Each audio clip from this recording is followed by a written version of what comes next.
नमस्कार, आपका जिला आपकी खबर में आपका स्वागत है। आपके साथ मैं हूं खालिद हसन। करनाल के उचानी गांव में हॉर्टिकल्चर विभाग की तरफ से खोदे गए गड्ढे में डूबने से 2 बच्चों की मौत हो गई। मृतक बच्चे मौसेरे भाई थे। उधर परिजनों ने बच्चों की मौत के लिए हॉर्टिकल्चर विभाग को दोषी ठहराया है।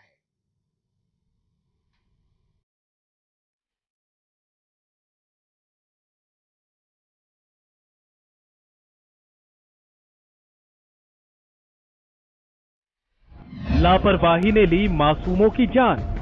हॉर्टिकल्चर विभाग बना कब्रिस्तान। हॉर्टिकल्चर विभाग का खोदा गड्ढा बना 2 भाइयों की कब्र। करनाल के उचानी गांव में हॉर्टिकल्चर विभाग की जरा सी लापरवाही ने 2 मासूमों की जान ले ली। दोनों मासूम मौसेरे भाई थे जो अपने मामा के घर छुट्टियां बिताने आए थे। मरने वालों में एक बच्चे की उम्र महज 9 साल थी, जबकि दूसरे की उम्र 11 साल। बच्चों के मामा के गांव यानी उचानी में हॉर्टिकल्चर विभाग का दफ्तर है, जहां विभाग ने गड्ढा खोदा हुआ था। विभाग ने गड्ढे को खोद तो दिया था, लेकिन ना तो इस गड्ढे को बंद किया और ना ही दफ्तर के बाहर प्रवेश निषेध का किसी तरह का कोई बोर्ड था। ये लापरवाही तो थी ही, इससे बड़ी लापरवाही और सुनिए कि जिस गार्ड को ड्यूटी पर तैनात किया गया था, उस गार्ड ने भी अपनी जिम्मेदारी को नहीं समझा। जिन बच्चों को पेड़ों से फल तोड़ने तक से रोक दिया जाता था, उन बच्चों को खेलने के लिए अंदर जाने से नहीं रोका गया, जबकि पूरा विभाग जानता था कि दफ्तर के पास विभाग ने गड्ढा खोदा है, जो बरसात के पानी से भर गया, जिसमें दोनों बच्चे खेलने के दौरान डूब गए। कुछ भी नहीं है सर, उसके सारे जी रहे जो भी सख्त से सख्त कार्रवाई सर के खिलाफ। तो कब पता चला आपको? सर मेरे को तो मैं दवाई दुआने के लिए गया था अपनी वाइफ को। मेरे पास मेरे साले का फोन है ऐसे करके 2 बच्चे डूब गए, तेरे वाला भी था। मैं तो आनंद पाने में सर 80 की स्पीड में आया, 60-70 की स्पीड में। क्या नाम है दोनों बच्चों के? एक का सर मेरे वाले का जस्सी शर्मा है, और जो मेरे साड़ी का मेरे सड्डू का लड़का उसका नाम कृष्णकांत सर। विभाग ने गड्ढा तो खोदा, लेकिन उसे भरना भूल गया और विभाग की तरफ से खोदा गया ये गड्ढा दोनों मासूम के लिए कब्र बन गया। ग्रामीणों का कहना है कि एक गार्ड की जिम्मेदारी थी कि बच्चों को रोकना चाहिए था। जब बाइक तक आने से रोक दी जाती है तो बच्चों को क्यों नहीं रोका गया? क्या नहीं, इसके बारे में हमें नहीं पता, ठीक है, ये गवर्नमेंट का काम है, ठीक है। लेकिन मैटर ये है, जब सिक्योरिटी गार्ड गेट पे है तो कोई बाहर का आदमी नहीं घुस सकता। अब घुस जाएगा। बच्चों को कैसे अलाउ कर दिया? छोटे छोटे बच्चे आते जाते नहीं है। सिक्योरिटी गार्ड अगर मोटरसाइकिल भी अंदर करते हैं ना, तो पूछता है कि इसको साइड में कर या फिर नंबर लिखवा जाए यहाँ पे, तो उसकी जिम्मेदारी बनती है। अब हमारे मोटरसाइकिल कोई भी ऐसा आदमी बाहर का नहीं आता, सिक्योरिटी गार्ड की 100% की जिम्मेदारी बनती है कि वो है ये तो अनुमान इंस्ट्रक्शन का जो है बोर्ड लगवाती है गवर्नमेंट। लेकिन बच्चे अनजान है, वो पढ़े लिखे नहीं होते कई बार। लेकिन फर्स्ट पॉइंट तो ये एंट्री का है। जब लापरवाही को लेकर गुस्सा बढ़ा तो मामला पुलिस तक भी जा पहुंचा। मौके पर पहुंची पुलिस ने बच्चों के शवों को पोस्टमार्टम के लिए भेजा और हॉर्टिकल्चर डिपार्टमेंट के अधिकारियों और कर्मचारियों को पूछताछ के लिए बुलाया। पुलिस इस जांच में लगी है कि डिपार्टमेंट ने गड्ढे को क्यों खोदा था, और अगर खोदा था तो फिर उसे बंद क्यों नहीं किया गया, और अगर किसी वजह से बंद भी नहीं किया गया तो फिर लोगों को वहां तक जाने से रोकने के लिए किसी तरह की कोई व्यवस्था क्यों नहीं की गई। सूचना मिली थी हमें कि वहाँ एक गड्ढा है, उसमें डूबने से 2 बच्चों की डेथ हो गई है। तो उसके बाद उनके परिजन अभी आ गए हैं और वो जो भी स्टेटमेंट देते हैं उसके अकॉर्डिंग पोस्टमार्टम करवा के कार्रवाई की जाएगी। तो किनकी डिपार्टमेंट था वो, किस डिपार्टमेंट में था? वो हॉर्टिकल्चर यूनिवर्सिटी की जो एग्रीकल्चर लैंड है, वो जो एक्सपेरिमेंट या अपना बीज तैयार करते हैं, काफ़ी एकड़ उनकी ज़मीन है, वहाँ का घटनास्थल है। तो उस खड्डे को कवर नहीं किया हुआ था? अभी उस खड्डे के बारे में क्यों खोदा गया या कवर क्यों नहीं किया गया, उसके बारे में हॉर्टिकल्चर से आए हुए हैं, तो लापरवाही है, अभी उनसे बातचीत की जा रही है। वो बताएंगे कि किस लिए। तो सब निकालनी है दोनों बच्चों को? हाँ जी। जब इस मामले पर हॉर्टिकल्चर डिपार्टमेंट के कर्मचारी से बात की गई तो उसने जो जवाब दिया वो बड़ा बेतुका सा था। 2 बजे की बात हो, हम तो यहाँ पे डीजी साहब आ रहे थे, वहीं का काम करे, तो फिर यहाँ उतारने के बच्चे थे, तो यहाँ से ज़्यादा आदमी आ रहे थे, हम देखने गए थे।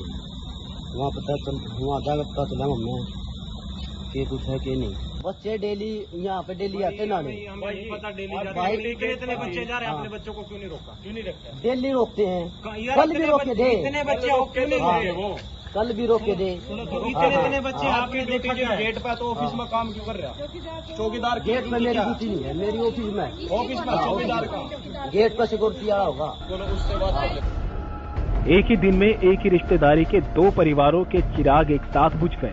परिवार के लोगों का रो रो कर बुरा हाल है। परिवार भी यही सोच रहा होगा कि उन्होंने क्यों अपने बच्चों को मामा के घर भेजा।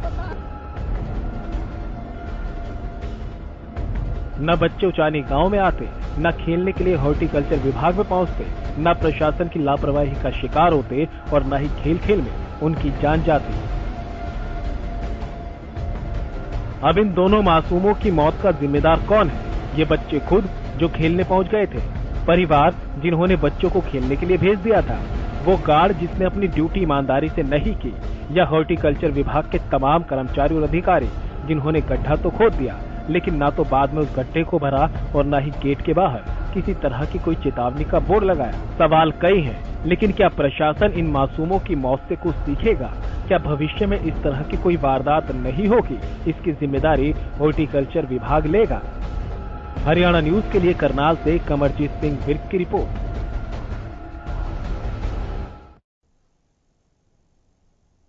एक अगस्त से बीजेपी ने तिरंगा यात्रा की शुरुआत कर दी है। इस तिरंगा यात्रा की शुरुआत लोहारू हलके के बहल कस्बा से हुई। ये यात्रा हजारों की संख्या में तिरंगा लगे ट्रैक्टरों के साथ शुरू की गई। यात्रा की अगुवाई हरियाणा के कृषि मंत्री जेपी दलाल और बीजेपी प्रदेश अध्यक्ष ओम प्रकाश धनखड़ ने की। लोहारू के बहल से शुरू की गई इस तिरंगा यात्रा में हजारों ट्रैक्टर शामिल हुए। इस मौके पर देश की आजादी में भूमिका निभाने वाले शहीदों को याद करते हुए उनके आदर्शों पर चर्चा की। तो वहीं बीजेपी के प्रदेश अध्यक्ष ओम प्रकाश धनखड़ ने बताया कि प्रदेश के सभी विधानसभाओं में तिरंगा यात्रा संपन्न हो गई। भारतीय जनता पार्टी संगठन के निर्देश पर शहीदों के सम्मान में तिरंगा यात्रा का कार्यक्रम संपन्न हुआ।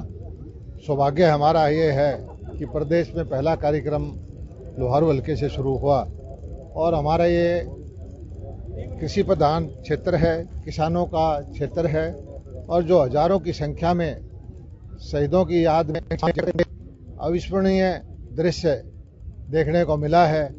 और इन सभी किसान भाइयों को, क्षेत्रवासियों को मैं नमन करता हूं, इनका धन्यवाद करता हूं। 90 की 90 विधानसभाओं में शहीद सम्मान यात्रा संपन्न होंगी। पहली यात्रा आज लोहारू से शुरू हो रही है। बहुत ही सफल यात्रा है, ट्रैक्टरों पर हो रही है। हजारों की संख्या में ट्रैक्टर यहां आज इकट्ठे हुए हैं। तिरंगे की आन बान और शान के साथ ये यात्रा निकालेंगे और लोहारू के किसानों ने बता दिया है कि किसान किस प्रकार से देश के गौरव के लिए जुड़ा हुआ है, देश की आन और बान के साथ जुड़ता है और देश की आन और बान के साथ जुड़ते हुए उसने तिरंगा उठाया है। इलाके के सही शहीदों का सम्मान के साथ वो खड़ा हुआ है। आज ये तिरंगा यात्रा शहीद भगत सिंह के इस प्रतिमा से शुरू हुई है और देशभक्ति की एक लहर यहाँ से शुरू होगी, जो लहर कालका तक पहुंचेगी, होडल तक पहुंचेगी, डबवाली तक पहुंचेगी, पूरे हरियाणा में उस प्रकार की फैलेगी। वहीं योगेंद्र यादव के साथ साथ गुरनाम सिंह चढ़ूनी ने भी किसानों से तिरंगा यात्रा का विरोध न करने की अपील की है। साथ ही गुरनाम सिंह चढ़ूनी ने कहा कि किसान यात्रा किसान और सरकार दोनों के लिए संदेश है। सरकार के लिए यह संदेश है कि किसान अभी सोए नहीं है, किसानों को यह संदेश है कि आंदोलन से जुड़े रहें। हमारा दोनों तरफ संदेश है। एक तो सरकार को संदेश है कि हम अभी सोए नहीं हैं, सरकार किसी गलतफहमी में ना रहे, और दूसरा किसानों को भी संदेश है कि ये आंदोलन अभी समाप्त नहीं हुआ है, अभी आपको आंदोलन से जुड़े रहना है। दोनों तरफ संदेश है और इसीलिए हम करीब हफ्ते में 10 दिन में एक बार ऐसा काफिला जो है कहीं से भी लेते रहते हैं। अभी आज यहाँ से है, 5 तारीख को कैथल से है, 15 तारीख को कि जो लोग शराब पीते हैं, लेडीज को बहुत ज्यादा प्रॉब्लम होती है। यहाँ पे बहुत से धार्मिक स्थल हैं जिस पर लेडी मतलब कि अकेली भी जाती है, अपने बच्चे के साथ भी जाती है, तो उस पर बच्चे का भी, लेडीज पे भी बहुत बुरा असर पड़ता है। हम चाहते हैं कि ये ठेका यहाँ से उठ जाए और यहाँ पे। उधर कुरुक्षेत्र पुलिस ने ऑनलाइन ठगी करने वाले गिरोह के 2 शातिर अपराधियों को गिरफ्तार किया है। आपको बता दें, साइबर अपराध अन्वेषण शाखा कुरुक्षेत्र ने ऑनलाइन ठगी करने वाले गिरोह के 2 शातिर आरोपी संजीव कुमार रावत और अजहरुद्दीन अंसारी को गिरफ्तार कर और वहीं आरोपी से 1 मोबाइल फोन, सिम कार्ड सहित 3 एटीएम कार्ड और 30,000 रुपए नकदी बरामद की गई है। वहीं आरोपियों को कोर्ट ने 8 दिन की पुलिस रिमांड पर भेजा है। जांच में पता चला है कि आरोपियों ने इंटरनेट पर कस्टमर केयर का फर्जी नंबर भी अपलोड किया हुआ है।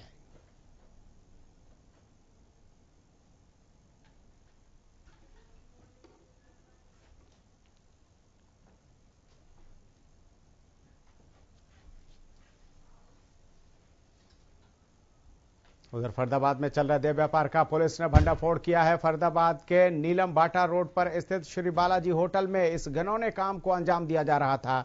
पुलिस ने इस मामले में 13 लड़कियों समेत 37 लोगों को गिरफ्तार किया है। दरअसल देह व्यापार की खबर मिलने पर पुलिस ने पहले एक फर्जी ग्राहक बनाकर होटल में भेजा और सूचना कंफर्म होने के बाद होटल में छापा मार दिया। पुलिस ने वहां से 13 लड़कियों समेत 37 लोगों को गिरफ्तार किया है। पुलिस के मुताबिक सभी लड़कियां दिल्ली एनसीआर इलाके की हैं जो यहां पार्टी के लिए आई हुई थी। वहीं सभी युवक फरीदाबाद के रहने वाले हैं। पुलिस के मुताबिक फरीदाबाद की रहने वाली एक लड़की ने इन सभी लड़कियों को फरीदाबाद बुलाया था और ये सभी अनैतिक काम कर रही थी। पुलिस ने 4 दिन पहले भी होटल पर छापा मारकर 44 लोगों को गिरफ्तार किया था। ऐसे में पुलिस द्वारा की जा रही कार्रवाई से पुलिस पूरे इलाके में हड़कंप मचा हुआ है। कल रात में नीलम बाटा रोड के ऊपर होटल है बालाजी करके, उसके अंदर हमें इन्फॉर्मेशन मिली थी कि कुछ लड़कियां और कुछ लड़के पार्टी कर रहे हैं और कुछ गलत एक्टिविटी भी कर रहे हैं।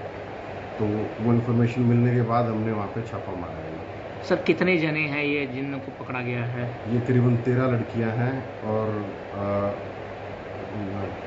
24 लड़के हैं। तो कहाँ के है सर? ये फरीदाबाद के ही है या कहीं एनसीआर के? लड़के फरीदाबाद के, लड़कियां जो हैं वो एनसीआर के हैं, लड़के सारे फरीदाबाद।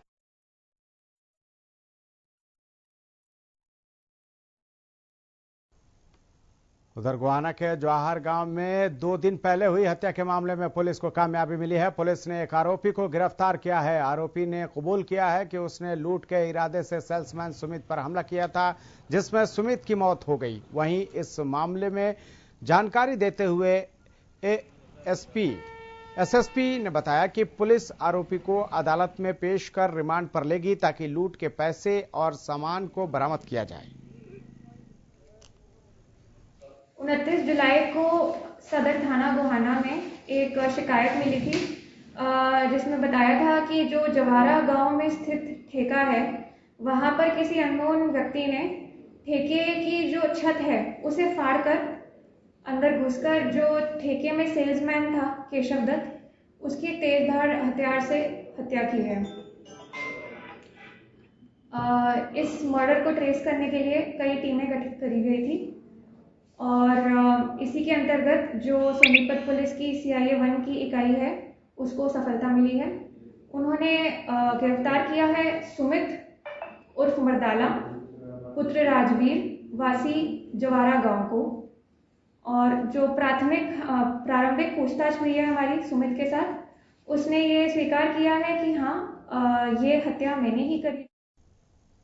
उधर सोनीपत के खरखौदा में बदमाशों के हौसले बुलंद हो चुके हैं और दिन दहाड़े वारदातों को अंजाम दे रहे हैं। खरखौदा के आड़ती सुनील पर बदमाशों ने गोलियां चला दी थी।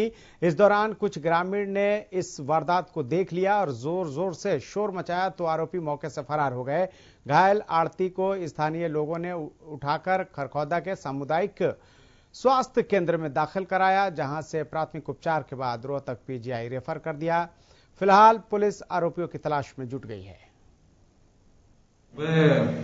हमें सूचना मिली थी कि थाना कला से खरखौदा जो रास्ता है उस पे एक युवक को गोली मार दी गई है। मौका पर जाके देखा तो युवक तो PGIMS रोहतक इलाज के लिए गया हुआ है और जो कुछ गांव वाले थे उनसे पूछताछ की तो जो इंजर्ड है उसका नाम सुनील थाना कला का रहने वाला बताया गया है। उसको करीब 2 से 3 गोलियां लगी है।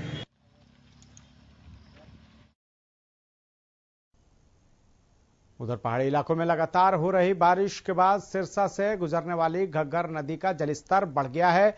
सिरसा में घग्गर नदी इस समय उफान पर चल रही है। घग्गर नदी की तलहटी पर किसानों की फसलें जलमग्न हो गई हैं। सिरसा के गांव खैरका के पास घग्गर नदी के बढ़ते जलस्तर से ग्रामीणों की परेशानियां बढ़ गई हैं।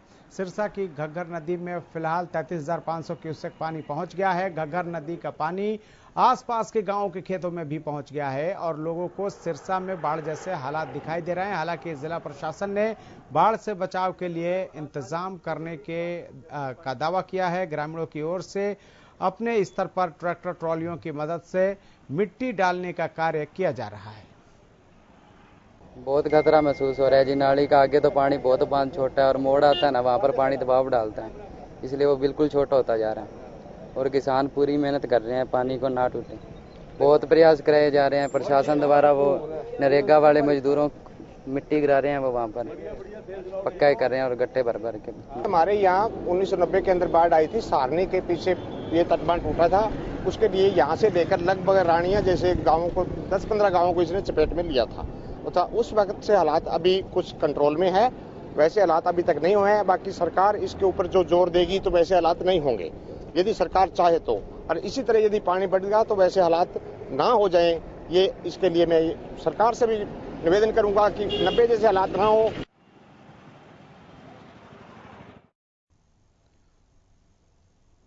होटल में हुई बारिश ने प्रशासन के दावों की पोल खोलकर रख दी है। बारिश होने से क्षेत्र में जलभराव हो गया, जिससे लोगों को आने जाने में परेशानी का सामना करना पड़ रहा है, जिसे लेकर लोगों ने बताया कि कागजी रिकॉर्ड में पानी निकासी की व्यवस्था पर परिषद द्वारा करोड़ों रुपए खर्च किए जा चुके हैं, लेकिन स्थिति ज्यों की त्यों बनी हुई है। वहीं लोगों की शिकायत के बाद भी किसी भी अधिकारी ने शहर का दौरा तक नहीं किया। ग्रामीणों का कहना है कि अगर सरकार अच्छी तरह से जांच कराए तो नगर परिषद के चेयरमैन और अधिकारी का बहुत बड़ा घोटाला सामने आएगा। बहुत परेशानी आ रही है जी, हमें पूरी जनता को हो रही है जी। गाड़ी बंद हो रही है, उसमें गाड़ी की तरफ से बहुत पानी है, चारों तरफ ही ऐसा ही है। देखो वास्तविकता तो ये है कि जो नगर परिषद हमारी है और उसका जो ईओ है, उसको इस बात से वो लेना देना नहीं शहर में क्या हो रहा है।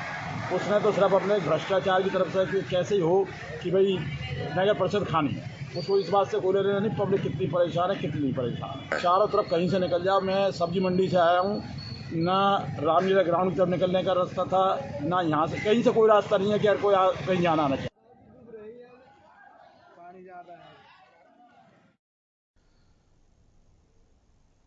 और इस बीच एक बड़ी खबर से आपको रूबरू करा देते हैं। इस वक्त की बड़ी खबर, फरीदाबाद से जालिम मां का वीडियो हुआ वायरल। बड़ी खबर फरीदाबाद से, थोड़ा सा दूध गिर जाने पर बच्चों को दी सजा। बच्चों को कपड़े उतार कर पीटा, वीडियो वायरल हुआ। बड़ी खबर फरीदाबाद से, बच्चों को सजा देकर घर से बाहर भी निकाल दिया। इस वक्त की बड़ी खबर से आपको रूबरू करा रहे हैं। चाइल्ड वेलफेयर ने लिया मामले का संज्ञान। आरोपी मां के खिलाफ मामला दर्ज। तो फरीदाबाद से बड़ी खबर, जहां जालिम मां का वीडियो वायरल हुआ है। थोड़ा सा दूध गिर जाने पर बच्चों को सजा दी, बच्चों के कपड़े उतार कर पीटा और फिर उसके बाद उसे घर से भी निकाल दिया। तो बड़ी खबर से आपको रूबरू करा रहे हैं और ये एक्सक्लूसिव तस्वीर हम आपको दिखा रहे हैं। बड़ी खबर इस वक्त की, जहां पर राजेंद्र दहिया हमारे संवाददाता हमारे साथ जुड़ गए हैं। राजेंद्र, जिस तरह की तस्वीर है, क्या ये मां सगी थी या सौतेली थी? देखिए, सगी मां बताई जा रही है और कहीं ना कहीं उसका जो फादर है वो मथुरा में रहता है। तो अभी कुछ दिन पहले ही ये फरीदाबाद लेकर इन बच्चों को आई है और इस मामले की जांच की जा रही है। परिजनों को सूचना दी गई है और महिला के खिलाफ मामला भी दर्ज किया गया है जी। मामला दर्ज कर लिया गया है। आखिर इस तरह की सजा ये महिला क्यों दे रही है, क्या इसके बारे में कुछ पता चल पाया है? क्योंकि बच्चे अभी छोटे हैं और दूध गिर जाने पर इतनी खतरनाक सजा, ये समझ से परे है। देखिए, बिल्कुल जो बच्चों ने बताया है, जो पुलिस ने पूछताछ की तो उसमें बच्चों ने यही बताया कि वो शरारत करते थे और दूध गर्म करते वक्त उनसे दूध जो है नीचे बिखर गया था। उसी बात को लेकर इन बच्चों को सजा दी गई और यहाँ तक कि उनके बेचारों के कपड़े तक भी उतरवा दिए गए और काफी सारी चोटें भी उन बच्चों को इनके द्वारा मारी गई है। चलिए राजेंद्र, इस तमाम जानकारी के लिए आपका बहुत बहुत शुक्रिया। तो फरीदाबाद में एक जालिम मां ने अपने बेटों को, अपने बच्चों को जमकर पिटाई की है, उसका वीडियो भी वायरल हो गया और इस मामले पर पुलिस ने मामला दर्ज कर लिया है।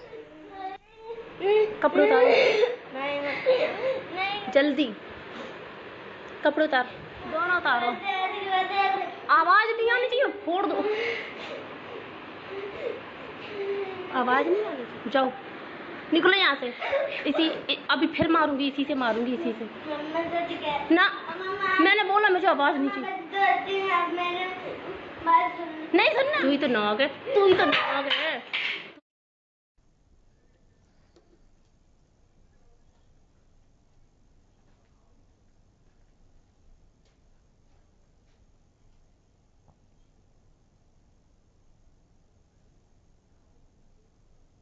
फिलहाल इतना ही, लेकिन आप देखते रहिए हरियाणा न्यूज।